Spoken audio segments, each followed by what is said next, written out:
Kolkata trainee doctor rape murder case ఇంకా కొలిక్కి రాలేదు. అన్ని స్పష్టంగా ఉన్నట్లున్న కేసులో అస్పష్టత మాత్రం అలాగే ఉంది. ఒకవైపు బెంగాల్ రాష్ట్రం అట్టడుగిపోతుంటే మరోవైపు రాజకీయాల ఎంట్రీ రచ్చరచ్చ చేస్తున్నాయి.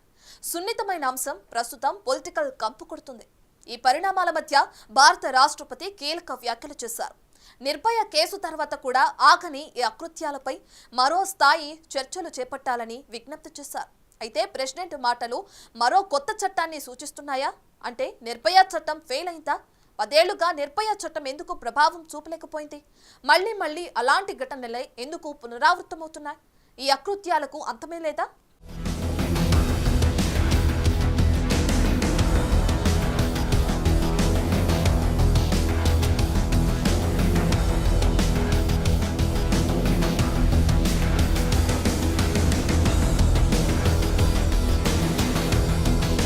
అభయ, నిర్భయ, దిశ ఇలా పేర్లు మార్చుతూ ఎన్ని చట్టాలు వస్తున్నా నేరాల్లో మాత్రం మార్పు రావట్లేదు.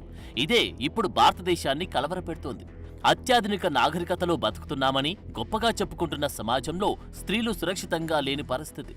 బుద్ధి లేని కొందరు పురిటిలోనే ఆడపిల్లలను చంపేస్తుంటే భయం లేని మృగాలు వయసుతో సంబంధం లేకుండా స్త్రీలపై అత్యాచారాలకు ఒడిగడుతున్నారు. స్త్రీని గౌరవించే సమాజమని భారతదేశానికి ఉన్న ప్రతిష్టతకు విరుద్ధంగా దేశంలో పరిస్థితులు మారుతున్నాయి. నిర్భయ చట్టం వచ్చి 10 ఏళ్లు దాటుతూ ఉన్నా ప్రతిరోజు ఏదో ఒక చోట ఆడపిల్లలు బలైపోతున్నారు. చట్టమైతే పకడ్బందీగా ఉంది, కానీ దాని అమలు మాత్రం ఆశించిన రీతిలో లేదు. ఇలాంటి ఘటనల్లో సత్వరమే జరగాల్సిన న్యాయం మరింత దూరం జరుగుతోంది. ఎందుకిలా అవుతోంది?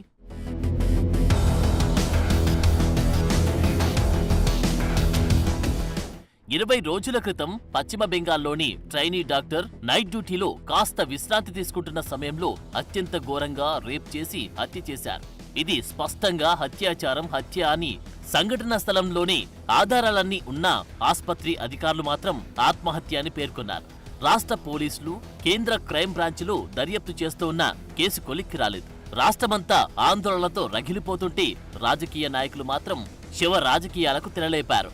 కేసు సంగతి పక్కన పెట్టి ఆరోపణలు ప్రత్యారోపణలతో కాలం వెల్లదిస్తున్నారు. ఏకంగా భారత రాష్ట్రపతి దీనిపై స్పందించే పరిస్థితి తీసుకొచ్చారు. మొట్టమొదటిసారి భారత రాష్ట్రపతి ద్రౌపది ముర్ము ఈ కేసుపై తీవ్ర ఆవేదన వ్యక్తం చేశారు.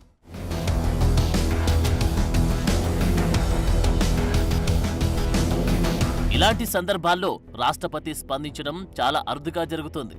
దేశవ్యాప్తంగా జరుగుతున్న ఆందోళన రీత్యా రాష్ట్రపతి ద్రౌపది ముర్ము తన ఆవేదనను వ్యక్తం చేశారు.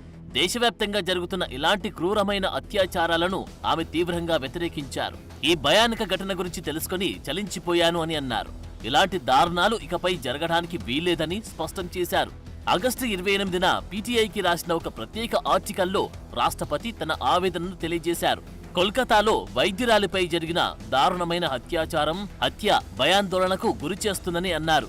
దేశంలో వరుసగా మహిళలపై జరుగుతున్న నేరాల విషయంలో దేశమంతా ఆత్మ పరిశీలన చేసుకోవాలని అన్నారు. బాధితుల్లో కిండర్ గార్డెన్ బాలికలు కూడా ఉండడం మానవత్వానికి మచ్చ అని వ్యాఖ్యానించారు. ఇక ఇప్పటివరకు జరిగింది చాలు, మహిళల పట్ల దృష్టికోణం మారితే ఇలాంటి ఆకృత్యాలు జరగవని తెలిపారు.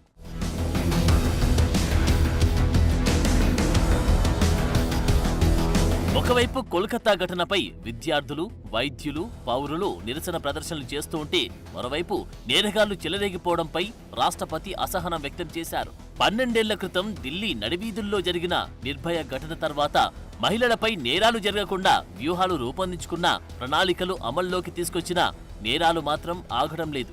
గత 12 ఏళ్లలో లెక్కలేనన్ని దారుణాలు జరిగాయి. అందులో కొన్ని మాత్రమే అందరి దృష్టికి వస్తున్నాయి. అయితే దేశం, ప్రభుత్వాలు నేర్చుకున్న పాఠాలేంటి? ఒక ఘటనకు సంబంధించిన ఆందోళన ముగిసిపోగానే సదరు ఘోరాలు మరుగున పడిపోతున్నాయి. అందరూ వాటిని మర్చిపోతున్నారు. మరో ఘోరం జరిగాక పాత ఘోరాలను గుర్తు చేసుకుంటూ కాలం వెల్లదిస్తున్నారు. ఇది సరియైన విధానమా? సరిగ్గా ఇదే ప్రశ్న రాష్ట్రపతి ముర్ము మాటల్లో వెల్లడైంది.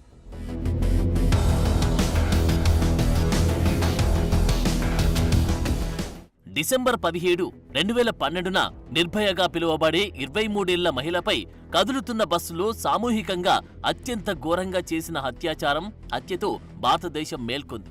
నేరంలో కనిపించిన క్రూరత్వం, మహిళలకు సంబంధించిన సమస్యలు, భద్రతపై తీవ్రమైన ఆందోళనలు చెలరేగాయి. అయినా ఏడాది నిండకుండానే దక్షిణ ముంబైలోని శక్తి మిల్స్ కాంపౌండ్లో 22 ఏళ్ల ఫోటో జర్నలిస్ట్ పై ఒక బాలుడితో సహా 5 వ్యక్తులు అత్యాచారానికి పాల్పడ్డారు.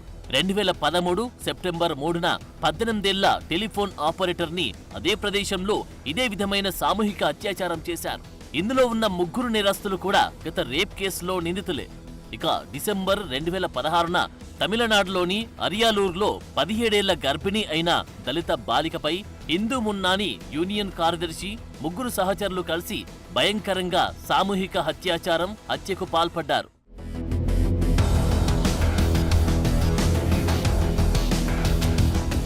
ఇక జూన్ 2017లో ఉత్తరప్రదేశ్లోని ఉన్నావ్లో 17 ఏళ్ల బాలిక అత్యంత దారుణంగా సామూహిక హత్యాచారానికి గురైంది.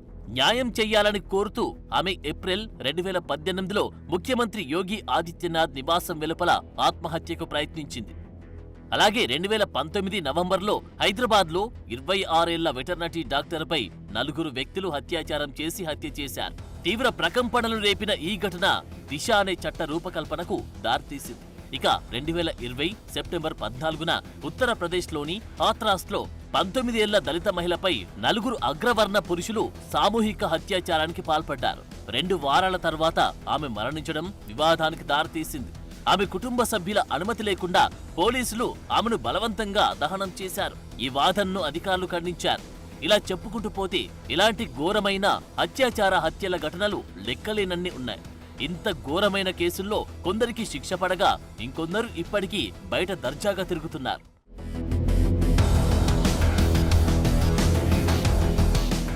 దేశంలో ఇంత జరుగుతున్నప్పటికీ రాజకీయ పార్టీలు మాత్రం వీటిని ఓట్ల కోసం వాడుకుంటున్న పరిస్థితి దేశంలో కనిపిస్తోంది.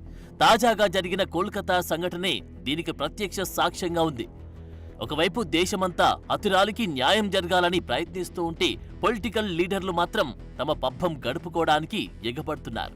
అధికార పార్టీని వేలెత్తి చూపడానికి చేసే ప్రయత్నాల్లో సగం కూడా బాధితులకు న్యాయం జరగాలనే దానిపై పెట్టట్లేదు. పైగా రాజకీయ జెండాలెత్తుకొని నిరసన యాత్రలు చేపడుతున్నారు. ఒక సామాజిక బాధ్యతగా తీసుకోలేని దుస్థితి దేశంలో నెలకొంది. కోల్కతా ఘటనలో ప్రాథమికంగా పశ్చిమ బెంగాల్ రాష్ట్ర పోలీసులే కేసుని టేకప్ చేసినప్పటికీ ఎన్నో అవకతవకలు అనుమానాలకు తావిచ్చాయి.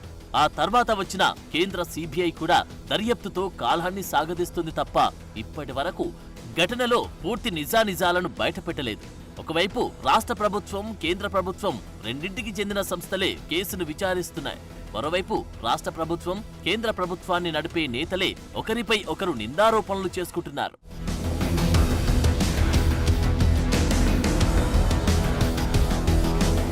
ఇక తాజాగా రాష్ట్రపతి ముర్ము వ్యాఖ్యలపై స్పందించిన బీజేపీ పార్టీలకు అతీతంగా ఈ ఘటనపై న్యాయం కోసం పోరాడాలని పిలుపునిచ్చింది. మరోవైపు పశ్చిమ బెంగాల్కు ముఖ్యమంత్రిగా ఉన్న మమతా బెనర్జీ, టీఎంసీ నేతలు బీజేపీ కుట్ర చేస్తున్నట్టు ఆరోపణలు చేస్తున్నారు. ఇలాంటి పరిస్థితుల మధ్య ఆగస్టు 27న పశ్చిమ బంగా ఛాత్ర సమాజ్ అనే విద్యార్థి సంస్థ చేపట్టిన నబ్నానా అభియాన్ నిరసన ప్రదర్శన లక్ష్యాన్ని మర్చిపోయి రాజకీయ రచ్చకు కారణమైంది. ఇంత ఘోరమైన అంశాన్ని బీజేపీ, టీఎంసీలు కలిసి రాజకీయం చేసేశారు. ఇలాంటి వాతావరణంలో నిర్భయ చట్టాలు ఎన్ని వస్తే మాత్రం ఉపయోగం ఏముంటుంది? ప్రభుత్వాలు నడుపుతున్న నేతలు సరియైన చర్యలు చేపట్టకుండా సంతాపాలు తెలిపితే లాభమేంటి?